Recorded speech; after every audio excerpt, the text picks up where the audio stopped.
Est-ce qu'il existe vraiment un cadre légal qui encadre la question liée aux violences basées sur le genre sur les réseaux?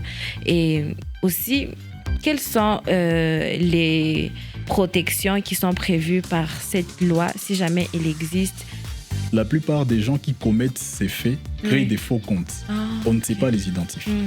Et lorsque les victimes s'orientent vers la justice pour ouvrir des plaintes, qu'est-ce qu'on mentionne? On mentionne plainte avec auteur inconnu. Pour auteur inconnu, Oui.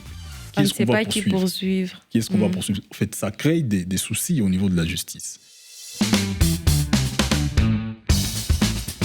Bonjour et bienvenue dans Café Repro d'aujourd'hui, qui est un podcast de Repro Justice Congo qui traite sur des questions liées à la santé sexuelle de la reproduction, aux droits de la femme et aux violences basées sur le genre. Je suis Ansima Chimenesa grâce à la présentation et aujourd'hui, on va parler de violences basées sur le genre facilitées par la technologie. Et afin de bien explorer ces sujets-là, voir comment ça se manifeste sur les réseaux, comment notre société réagit face à cela et si oui ou non, il existe une loi qui encadre tout cela, j'ai l'honneur de nous présenter notre intervenant aujourd'hui. Messieurs, bienvenue. Merci pour l'invitation, Grâce. C'est un plaisir d'être ici chez Repro Justice. Je suis Junior Babingwa. Je suis master en droit pénal à l'université de Goma. J'ai été pendant un certain moment coordonnateur adjoint de la clinique juridique de l'université de Goma. D'accord. Et je ne suis pas là seulement avec la casquette d'un juriste, mais aussi avec celle d'un jeune qui a des expériences sur les réseaux sociaux et qui observe un consommateur de réseaux. Voilà. Oui. Merci beaucoup, Monsieur Junior Babingwa. Merci d'avoir accepté de participer dans notre podcast d'aujourd'hui. Et j'ai aimé ce que vous avez dit juste à la fin, que vous êtes un jeune de notre société, un jeune consommateur des réseaux sociaux. Et c'est sur base de cela que je vais vous poser cette première question. En tant que jeune consommateur des réseaux, est-ce que vous avez remarqué de violences basées sur le genre sur les réseaux? Et si oui, quelle forme de violence avez-vous remarqué?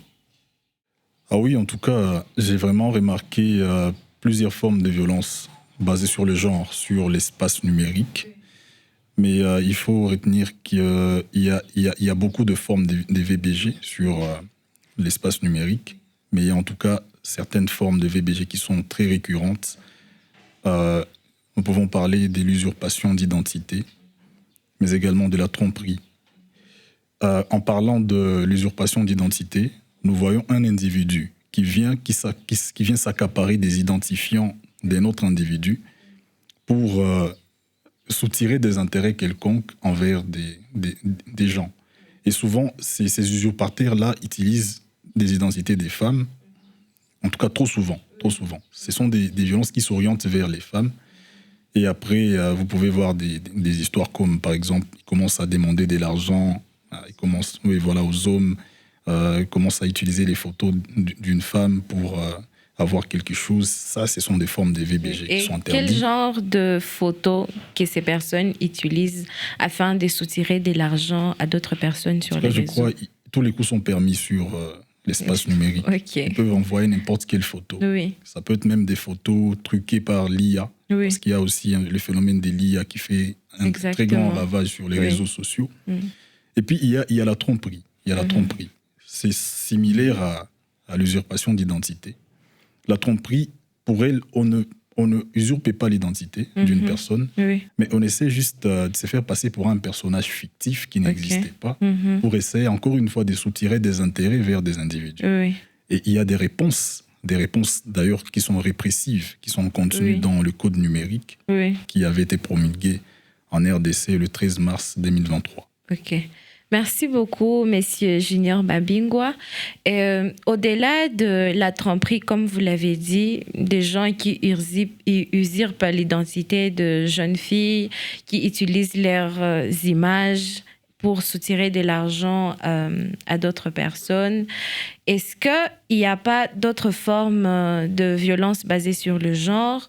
Je me rappelle dernièrement dans notre société, d'ailleurs hier encore, je suis tombée sur une vidéo sur TikTok d'un homme qui nous disait « Écrivez-moi, inbox, j'ai des vidéos, des nudes de telles personnes, je préfère ne pas citer les noms. Écrivez-moi inbox et je vous les partage tout de suite parce que je ne veux pas parler. » Alors, en tant que juriste, en tant que jeune, est-ce que cela n'entre pas dans la violence basée sur le genre? En tout cas, moi, je pense que d'une manière un peu plus formelle, ça rentre dans les cadres des VBG. Oui. Mais j'ai cité les deux premières violences parce que ces violences que j'ai citées ont une réponse pénale dans le code du numérique. Oui, oui. Et l'exemple que vous venez de donner, c'est bel et bien un VBG, mais le problème en est qu'on peut se buter à un problème de prévention. Ok. C'est peut-être un VBG, mais qui n'est pas prévu. Ok. Et donc, il y a toujours des problématiques que l'on peut soulever pour essayer de voir dans quelle mesure on peut encore remédier à ce problème-là, parce qu'on remarque à un certain niveau qu'il y a un très grand vide dans nos lois. Et donc, il faut vraiment corriger beaucoup de choses. Il faut majorer, voire même étendre l'interprétation de certaines dispositions. Et avant peut-être de parler de la loi et de ces vides que vous venez d'évoquer là tout de suite de la loi, comment les jeunes ou ceux qu'on appellerait victimes aussi, ceux qu'on appellerait bourreaux aussi, comment ils réagissent face à cette situation quand, par exemple, on prend l'identité d'une autre personne et après on apprend, en fait, je ne parlais pas à cette personne, en fait, les photos que j'ai, ce n'est pas la personne concernée qui me les a partagées. Quand on voit les vidéos, par exemple, à caractère sexuel d'une jeune fille sur les réseaux, comment la société réagit face à cela? Ah oui, en tout cas, en parlant d'abord des victimes, il faudrait comprendre que ces genres de violences, ça laisse toujours des séquelles. Oui. Et ces séquelles, on peut les concevoir sur le plan du préjudice moral. Oui. Ça crée un préjudice moral, ça détruit complètement la psyché de la victime. La victime s'écarte un peu de la société, elle perd de l'intérêt pour son développement et son épanouissement. Oui. Ça crée un déficit dans sa vie privée également. Tout le monde voudra fouiller dans sa vie privée. Et ça peut parfois conduire à des conséquences sociologiques qui ont un effet grave sur la psyché de la victime, de la personne concernée. Voilà. Alors, l'autre question, qu'est-ce que vous avez dit? Vous pouvez rappeler, s'il vous plaît? Enfin, comment la société réagit face à cela? Ah, voilà. Alors, la société, elle a tendance à banaliser ces violences parce que on est tous d'accord que ces violences s'orientent beaucoup trop souvent vers la femme. Les hommes n'en sont pas vraiment victimes à 100%. Et pour ceux qui sont victimes de ça, ces hommes-là se cachent. Parce que pour eux, un homme, en tout cas, qui va dans la cité pour aller crier qu'il a été victime de violences, c'est un très grand tabou. Je suis un homme, je sais de quoi je parle. Alors, la société a tendance à banaliser ces violences-là. Pourquoi? Premièrement, parce que notre société a une connotation patriarcale. Pourquoi je dis ça? Je dis ça parce qu'il arrive par moments qu'une femme peut être victime. On peut relayer des images d'une femme, elle est nue, et elle démontre sa nudité dans ses vidéos. Mais au lieu que les gens se mettent en tête qu'elle a été victime d'une faute, d'une violation de la loi, et que cette personne doit être réparée, les gens vont plutôt blâmer la femme au lieu de réfléchir sur comment on peut trouver l'auteur de ces faits. Et peut-être dissuader d'autres personnes. Effectivement. Et donc, ce patriarcat-là fait en sorte que la victimisation de ces personnes qui subissent ces préjudices soit banalisée. Merci beaucoup. Parce que j'imagine que quand même beaucoup de gens ont remarqué cela. Moi, je ne sais même pas s'il existe des cas où les filles sont allées vers la justice pour essayer d'obtenir réparation que vous avez citée. Et peut-être, heureusement que nous avons un juriste avec nous. Est-ce qu'il existe vraiment un cadre légal qui encadre la question liée aux violences basées sur le genre, sur les réseaux? Et aussi, quelles sont les protections qui sont prévues par cette loi, si jamais elle existe, et même les pénalités que les personnes encourent? Alors, je reviens d'abord en arrière sur la question que tu as évoquée tantôt, Oui. celle de savoir s'il y a des femmes qui ont le courage d'aller vers la justice pour essayer de réclamer d'obtenir une réparation, soit une condamnation. Oui. Parce qu'il y a d'une part la réponse civile qui est celle de réparer le préjudice qui a été subi sur pied de l'article 258 du Code civil. des obligations. Et après, il y a la réponse répressive qui est celle du juge qui condamne un individu qui a commis des faits, des faits qui ont violé la loi. La loi. Alors, il y a ces femmes-là qui vont vers la justice. Elles vont vers la justice. Mais il y a deux problèmes. Deux problèmes qui font à ce qu'il n'y a pas de réparation, il n'y a pas de poursuite. Le premier problème, c'est le fait qu'on n'est pas en mesure de concevoir la cyberespace comme étant un espace réel. Ah, ok. C'est un très grand défi. Ok. Et ce défi-là intervient lorsque, devant la justice, il est question d'administrer la preuve. Comment on peut administrer la preuve numérique? Ce n'est pas une preuve matérielle. Ça crée un problème. Et dans ce sens-là, vous allez comprendre que nos magistrats, nos OPJ, nos juges ne sont pas assez outillés en ce qui concerne les violences qui se passent sur les réseaux sociaux, soit sur les plateformes numériques. Ils ne sont pas outillés. Comment on peut administrer la preuve numérique? Premièrement... Mais, s'il vous plaît, ouais. Est-ce qu'il n'y a pas opportunité d'améliorer notre cadre législatif? Il y a une opportunité. Il y a une opportunité. Et je vais y revenir dans si peu. Et après, nous avons aussi le problème de l'anonymat. Ouais. La plupart des gens qui commettent ces faits créent des faux comptes. On ne sait pas les identifier. Et lorsque les victimes s'orientent vers la justice pour ouvrir des plaintes, qu'est-ce qu'on mentionne? On mentionne plainte avec auteur inconnu. Pour auteur inconnu, on ne sait pas qui poursuivre. Qui est-ce qu'on va poursuivre? En fait, ça crée des soucis au niveau de la justice. Ça crée des soucis au niveau de la justice. Alors, en ce qui concerne le cadre légal, il est là, mais il y a un problème. Il y a un problème qui remonte dans le temps où le code numérique n'était pas encore promulgué. Okay.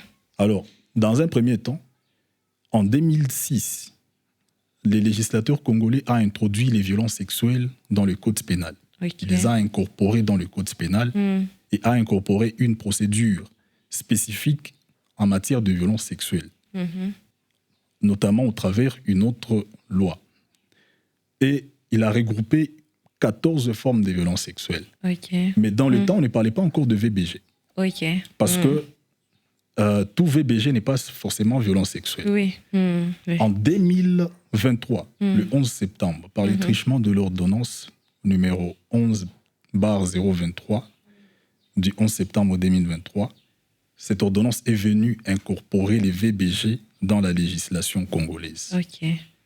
Mais le problème en est que cette ordonnance est venue après la loi sur le numérique. Ah, ok. C'est ça le problème. Si l'ordonnance était venue avant la loi sur le numérique, on pouvait peut-être envisager sur le comment incorporer ces violences dans le cadre de la cyberespace. Donc, il y a un cadre légal qui traite des infractions qui peuvent se commettre sur les plateformes numériques, mais ces dispositions ne ressortent pas, en tout cas, l'aspect des VBG. Okay. Parce que ces dispositions renvoient toujours au code pénal et à d'autres lois supplémentaires qui complètent le code pénal. Et donc, sur base de ces dispositions qui sont dans le code pénal, qui renvoient dans les codes pénals, donc qui sont dans la loi portant code numérique qui renvoient dans le code pénal, on peut chercher un moyen de poursuivre. Mais le problème va encore se retrouver au niveau de la justice. Comment la justice va poursuivre cette catégorie d'infractions? Les magistrats ne sont pas outillés. Ils n'ont pas de formation qui va leur permettre de poursuivre. Et ça crée toujours des problèmes comme ça. Et on ne sait pas où toucher, on ne sait pas qui est l'auteur, on ne sait pas comment administrer la preuve. Voilà. En tout cas, le vide, il est trop grand. Il est trop grand. On a en tout cas beaucoup de choses à faire sur les plans législatifs. Mais est-ce qu'il y a quand même des responsabilités de plateformes et peut-être aussi des autorités sur cette question de violence basée sur le genre dans l'espace du numérique? C'est une bonne question et le siège de la réponse à cette question se trouve toujours dans le code numérique parce que là, nous sommes en train de parler du numérique. Comme je le disais tantôt, les violences sexuelles sont là, les VBG sont là, Mais le problème en est qu'on ne les a jamais incorporés dans les contextes du numérique. C'est ça le problème. Et donc, ça crée toujours des exercices pour essayer de déclencher des poursuites, ou soit de provoquer des réparations. Alors, en termes de responsabilité, l'État congolais a été intelligent dans le sens où l'article 349 du Code numérique, non, l'article 308, pardon, du Code numérique prévoit que l'État et les institutions de l'État, ces démembrements, notamment les entités territoriales, déconcentrées, décentralisées, ne peuvent pas être tenues pour responsables des violences sexuelles, enfin des VBG qui se commettent sur les plateformes numériques. Ça alors. Par ailleurs, les travailleurs, soit les fonctionnaires de l'État, ceux qui assurent l'administration de démembrement de l'État, des organes de l'État, peuvent engager une responsabilité individuelle si ce sont eux qui commettent ces faits sur les plateformes numériques. Mais après, l'État va rejeter maintenant la responsabilité aux personnes morales de droit privé. Par exemple, Repro Justice, c'est une personne morale de droit privé. Ce n'est pas une personne physique. Mais elle peut engager sa responsabilité dans les cadres de la commission des actes qui vont dans le sens de violences sexuelles et basées sur le genre dans les cadres du numérique. Et si ces représentants ont commis ces actes, si ces travailleurs ont commis ces actes, une responsabilité peut être dégagée.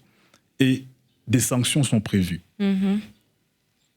La plateforme, par exemple, parce qu'il y a beaucoup de plateformes qui sont des personnes morales de droit privé. Je vous donne l'exemple de Meta, TikTok, ChatGPT, etc. Ce sont des plateformes numériques, mais qui ont la nature des personnes morales de droit privé. Et si les travailleurs de ces plateformes numériques commettent ce genre de choses, ils peuvent engager leurs responsabilités. Mais les sanctions peuvent aussi s'orienter vers ces plateformes numériques s'ils ne respectent pas le cahier des charges qui est prévu par le Code du numérique, qui veut que chaque entreprise, soit chaque plateforme numérique, prenne des mesures qui vont permettre à ce qu'il n'y ait pas une recrudescence des violences sur leur plateforme. D'ailleurs, je vous fais l'exemple. Sur TikTok, par exemple, on peut signaler un compte. Un compte qui publie du n'importe quoi. Et les bannir. L'algorithme peut supprimer une publication obscène, par exemple. Et donc, ce sont des mesures que ces plateformes doivent prendre et doivent respecter un cahier des charges inscrit dans le Code du numérique. Et il y a des sanctions qui sont prévues. Par exemple, on peut demander à l'entreprise de ne plus fonctionner pendant 2 ans sur le territoire de la RDC, au cas où ces conditions n'ont pas été respectées. On peut suspendre cette entreprise, par exemple. On peut la radier définitivement. Donc, il y a vraiment des sanctions qui sont là. Ce qu'il faut retenir ici est que l'État, lui, en tout cas, il s'est exonéré de toute responsabilité. Je vois ça. Parce que l'État aussi, c'est une personne morale, mais de droit public. Et il a rejeté cette responsabilité aux personnes morales de droit privé. Voilà. Je note quand même qu'en matière de droit, il y a quand même une protection, mais de manière générale. De manière générale, mais pas de manière spécifique. Pour les VBG. Donc, on peut faire une étude de VBG qui sont prévus dans d'autres textes avec leur incidence sur le Code du numérique et essayer de les circonscrire dans le cadre du numérique. Donc, si j'ai dit que le cadre légal n'est pas précis, je ne dis pas aux gens qu'ils peuvent faire du n'importe quoi sur les réseaux sociaux. Donc, il y a toujours un danger à commettre ce genre de choses. Vous pouvez être poursuivi et vous pouvez être arrêté. Déjà, si c'est un acte qui est érigé comme infraction dans notre code pénal et que ça s'est commis sur les numériques, la personne pourrait être poursuivie. Elle peut être poursuivie si et seulement si on contextualise la commission de ces faits dans le cadre du numérique, dans la cyberespace comme on l'a défini dans le code numérique à l'article 2. D'accord. En tout cas, merci beaucoup pour toutes ces informations. Vous avez quelque chose à dire aux jeunes qui nous suivent maintenant, qui sont aussi consommateurs du numérique comme vous et moi, et peut-être aussi aux autorités, aux parents, à toute personne de notre société et qui est aussi témoin de ces phénomènes-là sur les numériques? Alors, en tant que juriste, j'ai une obligation de commencer par m'adresser aux autorités. Exactement. En tout cas, nous voulons de la clarté dans nos lois. Exact. Parce que l'un des défis qui marque l'ascension du droit pénal dans les cadres de loi, c'est la codification éparse des normes pénales. Donc, il y a des lois qui criminalisent des comportements, mais ils sont éparpillés. Ouais. Ils sont codifiés par-ci, par-là. Il faut le réunir dans un seul texte. Tous les comportements visant à entraver la liberté individuelle, soit l'intégrité physique, soit l'intégrité morale et mentale des individus sur les réseaux sociaux, sur les plateformes numériques. L'État doit chercher un moyen de pallier à ce problème en légiférant une loi qui est spécifique aux violences sexuelles et aux VBG qui sont commis sur les plateformes numériques. C'est vraiment très important. En ce qui concerne les parents, on ne peut pas interdire aux enfants d'utiliser les réseaux sociaux. C'est impossible. Parce que le monde d'aujourd'hui, nous faisons face au phénomène de la mondialisation et la recrudescence des hautes technologies. Et donc, on ne peut pas interdire aux enfants d'utiliser les réseaux sociaux, d'avoir accès à l'Internet, mais il faut discuter avec vos enfants. Il faut vraiment discuter avec vos enfants, parler longuement avec eux, essayer de leur montrer qu'il y a un côté qui peut nuire sur les réseaux sociaux et qu'on peut exploiter les réseaux sociaux pour des fins utiles. C'est un peu ça. Et pour les jeunes, surtout je m'adresse à ces jeunes-là qui commettent ces VBG, peut-être sans le savoir, j'aimerais leur dire qu'ils sont en danger. Ils sont en danger parce que les juristes sont là pour châtier ce comportement. Merci beaucoup. Et donc, on ne peut pas fermer les yeux sur ça. Et s'ils ne sont pas, en tout cas, renseignés sur ça, s'ils n'ont pas assez d'informations sur ça, alors là, je prierai à certaines organisations, aux universités, peut-être d'introduire des cours qui sont spécifiques, qui peuvent montrer aux jeunes... Ou à la clinique juridique. Ou soit à la clinique juridique, par exemple, qui peuvent montrer aux jeunes qu'il y a un très grand danger sur les réseaux sociaux, qui peuvent détruire des vies. Du côté de la victime, ça peut détruire la victime sur les cadres psychologiques. Et ça peut également détruire l'auteur lorsqu'il est arrêté alors qu'il est jeune et condamné à 5 ans, 10 ans de prison. Donc il y a un danger sur ce point-là. Et je peux également recommander que dans les universités, qu'on introduise des séminaires, des conférences sur des questions actuelles des VBG dans les cadres de la cyberespace. Il faut qu'on en parle en tout cas. Ça ne doit pas être un sujet qu'on doit prendre à la légère parce que ça a des répercussions sur les générations qui viennent. Exactement. Voilà le gros du message que j'avais. Et voilà. Merci beaucoup. Merci d'avoir été avec nous aujourd'hui. Merci pour toutes ces informations que vous nous avez données sur ce que prévoit le Code du numérique, sur ce que vous remarquez, vous, en tant que jeune, et que peut-être beaucoup de jeunes aussi ont remarqué, mais qui n'ont pas un cadre pour en parler. Merci à notre audience. Merci d'avoir été avec nous. Et pour toute question, n'hésitez pas à appeler le numéro vert de Repro-Justice Congo, qui est les 080 80 55 631 pour une prochaine fois. Merci.